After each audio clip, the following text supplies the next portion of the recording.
What's poppin', everybody? Several24. In this video, I want to talk to you guys about the benefits and downsides of competitive versus casual play for the Pokemon TCG and the gray area between them, because there's actually a gray area as well, and where I fall into, in which category I basically am when it comes to the TCG. So, casual play, it's pretty standard. I imagine most people that play the Pokemon TCG, you probably do it because you like it. You just play it, you have fun. There's basically no worries whether you play online, whether you visit your local hobby store or what have you. Play at home. If you have a close friend or significant other, you can choose to play older formats if you have the cards, do all sorts of things, change the rules, whatever. And you can quit whenever you like it, basically. You can just stop playing for a bit, come in later. If you're not a serious collector, you can even skip out on sets. So there's not really any downside when you think about it if you're just playing the Pokemon TCG and not worrying about the competitive scene and tournaments. Now, competitive TCG, like if you want to really be serious about it, has a lot more downsides. Of course, you have to keep up with the cards. You need to get all the best cards and the necessary cards to build the decks. And a lot of times most of the times actually costs a lot of money. And you're probably going to have to buy the cards as singles. You can't really hope to buy a bunch of boxes and get all the cards. It might never happen. You might need Tapu Lele GX. I know it's getting reprinted on a collection box, but for example, if you need a specific GX card like that, and you might get a bunch of boxes and not get it. So there's that. And the most important thing is that competitive TCG is a lifestyle. You have to constantly practice, play test.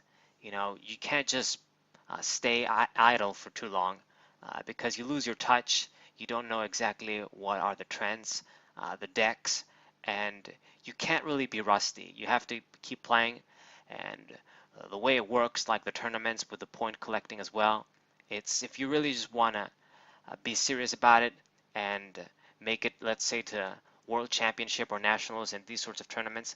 I know that you can actually show up at the last minute for the World Championship and you get to play for both days, but that's neither here nor there. But it's a lifestyle. You really got to be into this if you really want to be serious, be very successful doing this, win tournaments and have trophies under your belt and tournaments that you won under your belt. Or if you really want to make it like make a living out of it, or as a part-time living, I suppose. That's where the sort of reward comes into. There's not really, there's a lot of downsides for the competitive TCG, but you do it for the ambition, and that goes with anything in life. If you want something that's usually good and that has merit, you kind of have to work for it. And that's the same with the competitive TCG. There's a lot of downsides to it, but unlike casual play, there's also a reward. Being able to win a major tournament like the National Championship, any international championship, whether the US one, European one, or better yet, becoming a world champion. It's really, you go down in history like that. You really just have that important memory and that important success under your belt. And of course, it's not just that. You're going to be able to get a lot of money. Like if you just win a world championship, is like all of the hardships you probably went through TCG wise the year, all that money and all the packs you're going to get probably should make up for that. You get a lot of money, like enough that you can buy a brand new car, and you also get a lot of packs too. You're going to be okay when it comes to packs for a good while. And even the smaller tournaments, like not even that small, like just regionals or other tournaments, there's some good money depending on your location.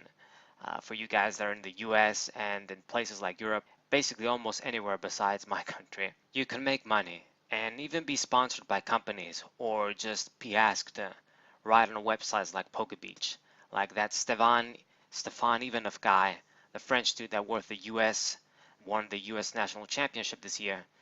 He's a writer at PokeBeach now. They hired him, they asked him, do you want to write for us? And I imagine he's getting paid to do that, or just getting something in return. So there are definitely benefits. It's just something you work and then you reap the rewards. But like I've said, it's something that you really have to commit to. And for a lot of people, that's really hard, especially if you're not really that competitive, that serious, and you really want to do this, because after you get in a certain age, unless you really seriously just want to do it no matter what, it becomes really hard. Let's say when you have a family, or when you have a girlfriend and other responsibilities. I'm not saying it's impossible, but it's going to take up time. And if you have other hobbies, it kind of limits your time with them, and you have to kind of cut stuff out. It's not easy, but there's a sort of gray area between them, and that's where I kind of fall into. For example, I don't participate in tournaments. I live in Cyprus, and there really isn't any tournaments and events like that for Pokemon TCG. We have a few stuff for Yu-Gi-Oh, but it's only two places, and they're far away. Setting that aside, I don't play in tournaments, but when I make my decks, and even before I was doing YouTube and trying to show content, I always built my decks playing to win, basically. Even though I'm not playing in tournaments, I'm being serious when making them, putting thought, and building them with the hope that I can win multiple games in a row and just be successful. Have a successful deck and have a lot of wins when I play online or in real life. I don't play much in real life, unfortunately, for various reasons, but for TCG Online. And of course, like I've said in my case, I make YouTube videos too, so I got to show good games and various decks and try different stuff out and make a lot of decks work, try and make a lot of decks work for you guys. But even before I was doing that, like decks like, let's say Raybor and Ray Eels, which are sort of my trademark decks for this channel, Rayquaza X.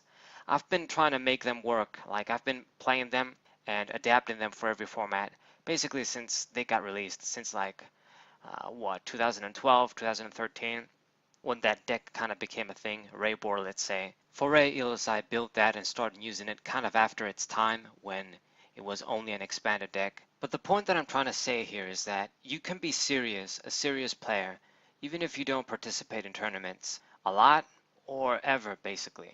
So don't ever let anyone talk you down or convince you that you're not a serious player. If you're, building decks seriously, play testing, but you're not participating in tournaments, or you're not really in that scene. You don't want to play in real life in tournaments, go to events, and basically playing completely for the competitive aspect of the Pokemon TCG.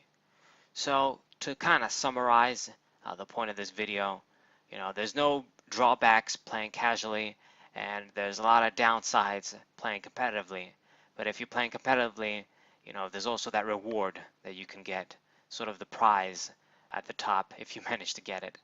And that's basically, like I've said, a sort of lesson in real life. A lot of great things you have to work hard in order to get.